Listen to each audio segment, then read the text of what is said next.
Hey, what's up, you guys? I'm a YouTuber now. Love that for me. So you're probably clicked on this video because you're like, yo, whoa, arthritis 21 confused. So I just wanted to share a little bit about my journey with autoimmune disease that I have been battling since I was 11, and I've had a lot of questions about it. And I recently came out of a pretty scary experience in the hospital that I wanted to talk about.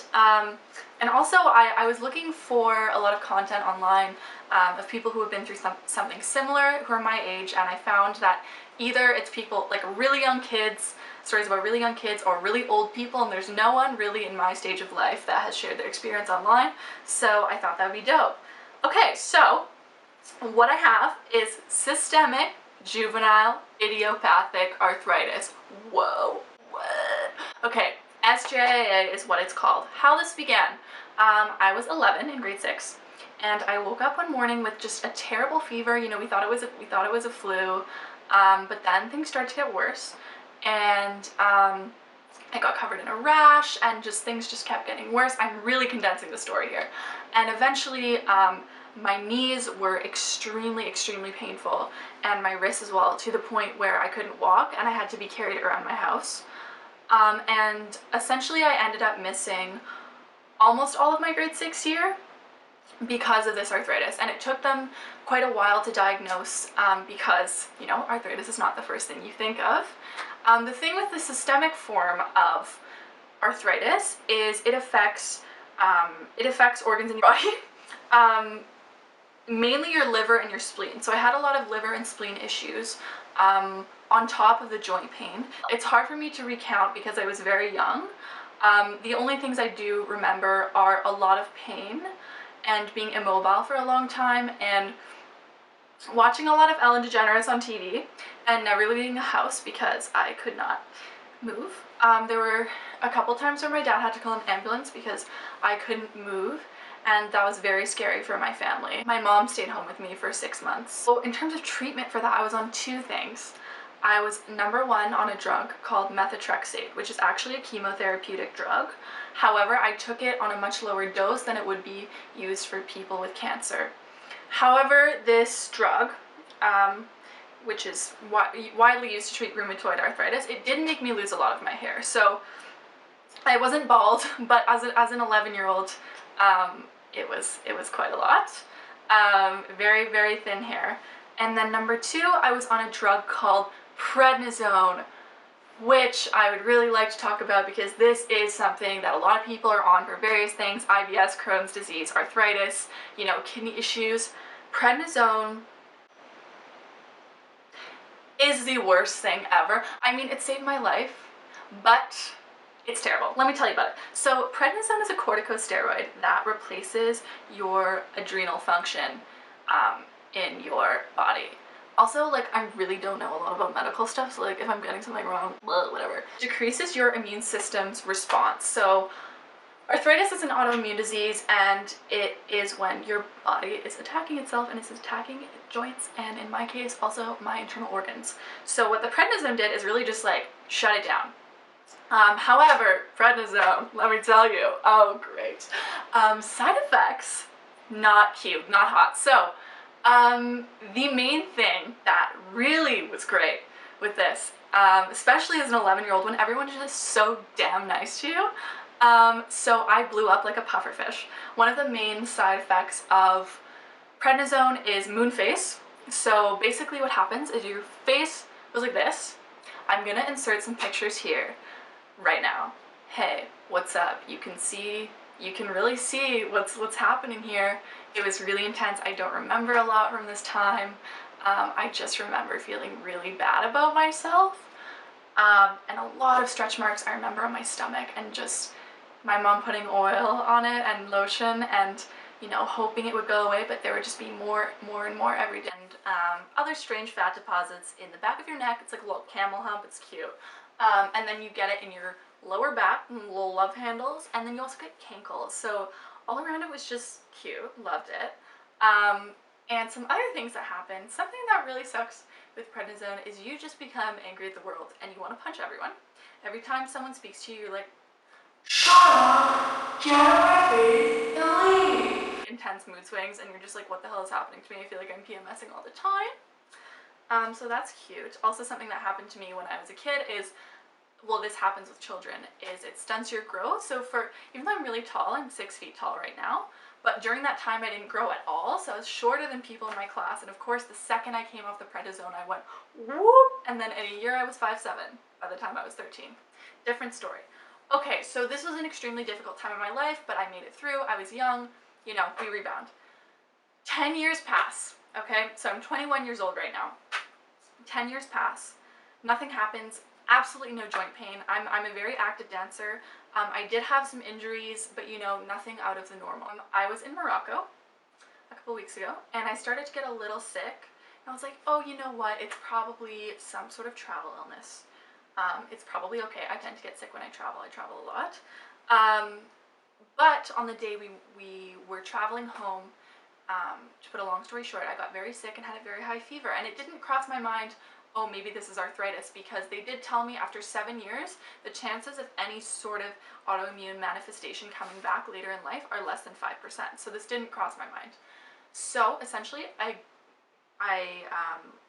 wake up in Montreal, where I lived, and so half my face was swollen, like this, and I had a really weird rash and a bad headache, and was really hot, and I was like, I definitely have a fever. So I called 811, the nurse's line. They said, you need to call an ambulance, but in Quebec you need to pay $500 for an ambulance. So I didn't call an ambulance. I went to the private clinic. They took my temperature. They said, you need to go to the hospital now. I said, okay. So I went. I spent 11 hours there. They first of all diagnosed me with strep. And number two, they diagnosed me with pneumonia, which surprised me because I didn't have any of those symptoms. They gave me antibiotics, and so they said this should improve within a day. I go home, things get much, much worse. So I go back to the hospital. By this point, my fever is resistant to Tylenol. So the lowest, my fever at its highest would be 41, which is really freaking high. And the lowest it would go is 37.8, so it would never break. And this is when I started to have extreme chills, like just like, oh, like uncontrollable. I can't even describe. Yeah, it was really bad.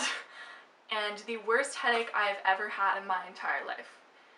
I don't know, like there's so much that happened in the hospital, I'm trying to condense it, but basically the majority was me with my eyes covered and having to change my gown every 2 seconds because I was sweating through it.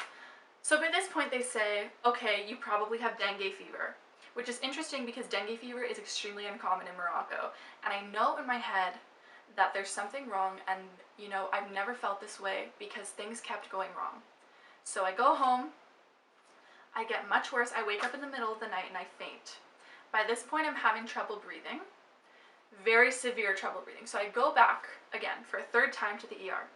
By this point I'm declining rapidly, and they place me in isolation because they think I have some contagious disease that I picked up in Morocco. And so I don't leave this, you know, the small rooms in the ER. They don't have windows. It's, you know, I didn't see daylight for 7 days. I'm unable to eat or drink anything.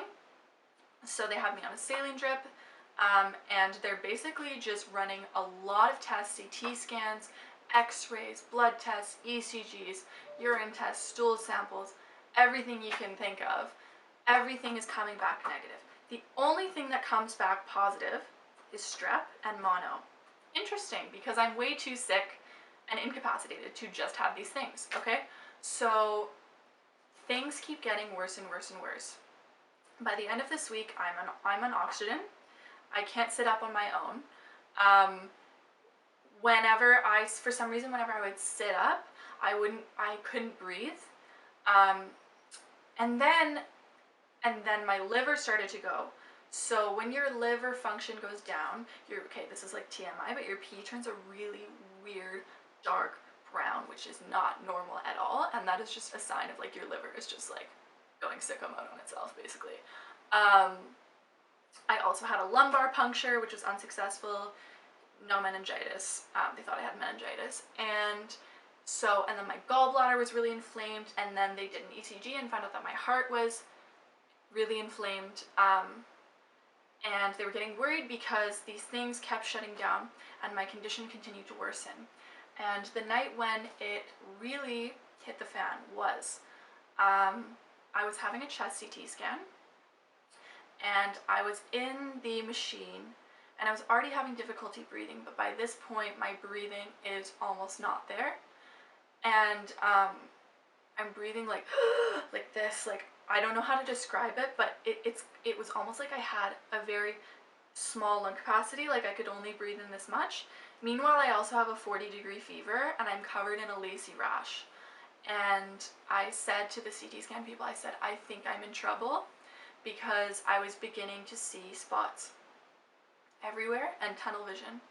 So to make a long story short, they wheel me into the ICU, and there's a lot of people in the room, and my dad is very upset, and I'm not sure why, I'm not sure what's happening, and I remember saying, I feel my body shutting down. I don't know how to describe the feeling, but the feeling is that every essential function of your body, like my ability to think, I was beginning to hallucinate because of the fever, my ability to breathe, and my ability to sit up and move at all. And I was just on fire and in the worst pain I've ever felt in my entire life. Excruciating pain in my head, down my neck, down my back, no joint pain. And so everyone is freaking out. And then there's one doctor. Thank the Lord for this doctor. I'm going to find them and write them an extensive letter because they saved my life. This is very dramatic, but they did. They said, okay, she had systemic juvenile idiopathic arthritis. There is a complication or a remanifestation that can arise with this autoimmune disease called HLH. And what HLH is, I've written it down. It's called Hemophagocytic Lymphohistiocytosis, or in another form, it's called macrophage activation syndrome. So they said, maybe she has this. This disease can kill you in a matter of hours. So they begin to pump me with steroids as an experimental thing, and it works, and I'm here. So I'm gonna explain to you what this is, HLH. It's extremely rare, and I was Googling, and there's nothing about it. Mostly it's kids who get it. So there are two forms.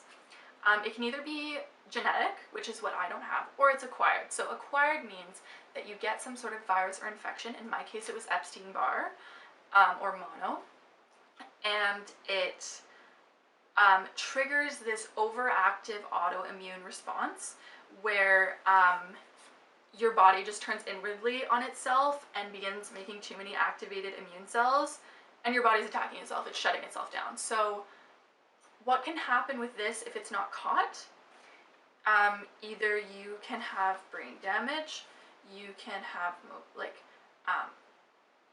mobility challenges, or many people die, which is what I found out a couple days ago. I'm very pointedly asking them, you know, how serious is this? And they're like, you could have died.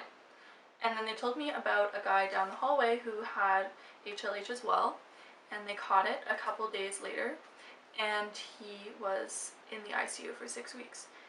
And I've done a lot of reflection on this and how my life could have been cut short about a week and a half ago, and I'm left feeling very grateful. For lack of a better word, I'm going to have to go through the same treatment that I went through when I was 11. I'm extremely grateful that this drug exists and is able to keep me here because, like I said, I'm only 21. I have big plans. I want to do my master's. I want to travel. I'm a dancer. You know, I have a lot of things I want to do, and I'm not ready. I'm just not ready to bite the dust yet, to be quite frank. So I'm on steroids and immunotherapy. There are two other lines of treatment, just for those that are curious about HLH, that don't apply to me because I don't have the genetic kind, but oftentimes chemo is used to treat HLH in its more severe forms, and also bone marrow transplants. So bone marrow transplants are used to Okay, I'm in arts. I studied anthropology. Like, this is, I don't know anything about this, but I think it's to replace part of your immune system. I don't know. Yes, anyways, these things don't apply to me, thank God. I'm going to be on prednisone for a few months. So, like the side effects I listed before, I am going to have the moon face again. But you know what? We're coming at this from a different angle. We're gonna make it cute, we're gonna love it, and we're gonna have fun with it. It's something that I cannot change, and it is a drug that is keeping me alive right now. And I'm going to try to make it funny. I'm gonna try and make it like lighthearted, and this is my goal. And you know, it was really hard when I was 11, and I'm really determined 10 years later, it's gonna be different. I just know it, and I'm really trying to be really proactive and positive about it. So those of you that are on prednisone, okay, feel free to comment, message me, okay? We're in this together, especially if you're young. I know it's hard, because you want to be hot and cute and fun and trendy, and you don't want to have insomnia, and you want to go out with your friends, and you want to party and travel, okay? You can still do all these things to a limit. But yeah, I just want to put that out there, like, you're not alone. It sucks. Major ass. I hate it a lot. Yeah, in terms of what now, so I just saw my rheumatologist this morning. For those of you who don't know what rheumatology is, it's the branch of medicine that treats arthritis. So I have had to quit my job in Toronto for the summer because my energy levels are really low, and the side effects are killing me right now, as in I sleep 1 hour a night, and I tend to feel very weak, and my legs are shaky, and it's a lot right now. So I'm taking some time to recover. I'm going to start physiotherapy to regain my strength, and hopefully personal training, because like I said, I dance and I have a lot of auditions coming up, and I have big plans, big dreams. And then I'm hoping to get a job here in Vancouver. So this is not going to affect me permanently. This is a very scary thing I went through that, you know, altered my perspective for sure. And I just wanted to make this video to, you know, inform all my friends and family of what happened, because a lot of people think that I got some sort of tropical disease in Morocco, which is not true. It actually had nothing to do with Morocco whatsoever. And I also wanted to make this video, you know, to put out some content for all my homies, all my bros who have SJIA, who have rheumatoid arthritis, who have lupus, who have Crohn's disease, like anything where you have to take prednisone, or just any sort of, you know, somewhat debilitating illness when you're a young person and you are supposed to be out there living your life. And it can be really hard, and I just want people to watch this video and say, hey, like, you know, I'm not alone. Thank you so much for watching. Yeah, maybe I'll make some more videos about this. Whoa, bye!